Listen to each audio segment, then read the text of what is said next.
Hey guys, Youngblood with you, and in today's journey through the Starmap, we're stopping off at Tyrol, which is a place that may not be around for very long. And the reason that I say that is because the system is in orbit around a late-stage red giant, which estimates are saying could go supernova really at any point within the next 1,000 years or so. This threat means that the UEE has restricted the system down to a point where no one can really own property in the system, with the exception of a few orbital platforms that have really been government mandated and approved. The UEE is also trying to limit loss of life, which is kind of the reason they're doing this when the star finally decides to go boom boom, but they probably aren't really wanting to spend the money on aid for those that are ending up homeless either.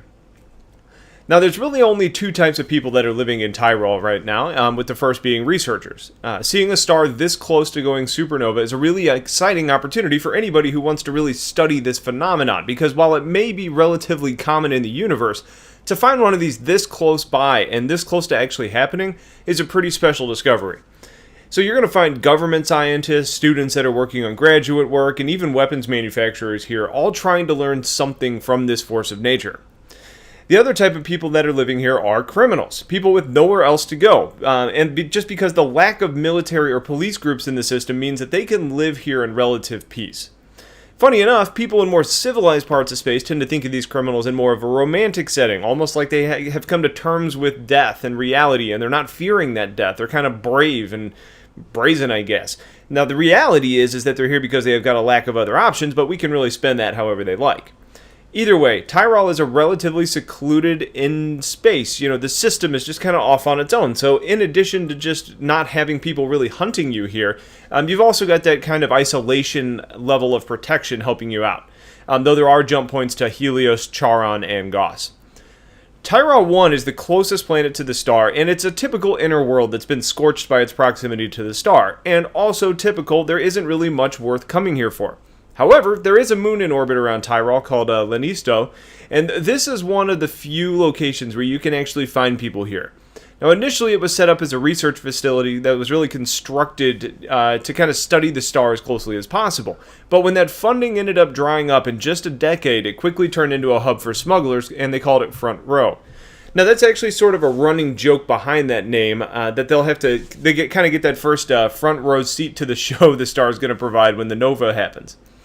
So this community rarely has permanent residents living there, but you can almost always count on coming here if you are wanting to get some sort of black market goods or services. Think things along the lines of drugs, illegal weapons, or even potentially a hitman. Tyrol 2 is probably at one point a super Earth, however it no longer has a rotation and has basically been worn down to just the iron core. Tyrol 3, on the other hand, could provide an interesting option for those of you looking for resources, because it is classified as mineral rich. There is an issue, though, that the planet is worn and jagged, and they actually advise against even landing here. But if that doesn't work out for you, we do have another good option, and one of our first real mentions of an asteroid belt that hasn't been stripped down completely, and is not owned by anyone. So if you don't mind the possibility of getting caught in a supernova at a moment's notice, and you can deal with the criminal elements here, the asteroid belt is dense and it is definitely worth your time. Now, they actually believe that this would have become a planet with more time available, but we just haven't seen that happen yet. Tyrol 4, which was a gas giant at some point, ended up having its atmosphere stripped away, and the atmosphere had so much pressure underneath it that it actually had a lot of gemstones that were created by that pressure. However, they're becoming harder and harder to come across. Now, I hear gemstones and think potential profit, so it may be worth stopping by and checking it out, but if the lore is even saying they're hard to find, it may be really hard to find.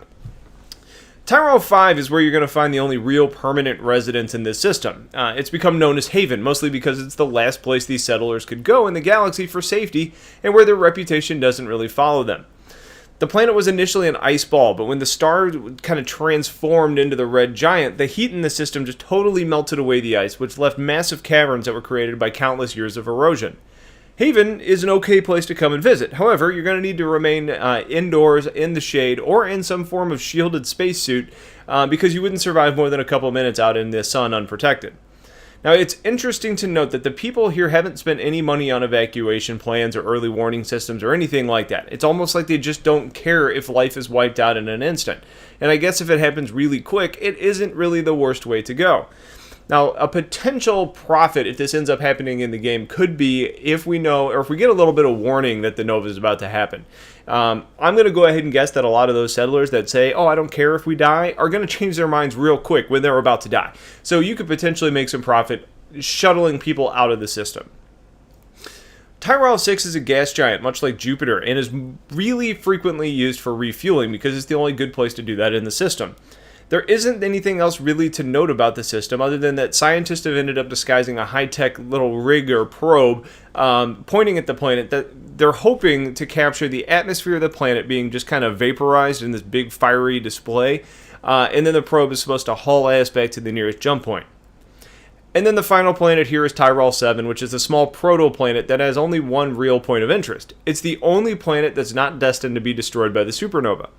Scientists are considering putting a permanent facility here to capture and study the whole event taking place from a safe destination, but it hasn't been approved and plans haven't actually been constructed, and I, for one, would be scared being there that potentially a supernova would blow out the jump points and you would be stranded. I don't know if that could happen, but it seems like a possibility to me. And that's the Tyrol system. So who would actually want to come here? And I don't say who wants to live here because it's not a good place to come and live. You would maybe want to just come and check this out or come and do your business here. I think for those of you that are just wanting to see some cool things, I think between the star, the smuggling facilities, unique planets, and other stuff, it would probably be a worthwhile yet slightly risky trip for a casual trip. Mining should love it here, especially those in organizations who have those to help kind of protect them. Bounty hunters and pirates find that same relationship here, where one can be successful, meaning the other one can as well.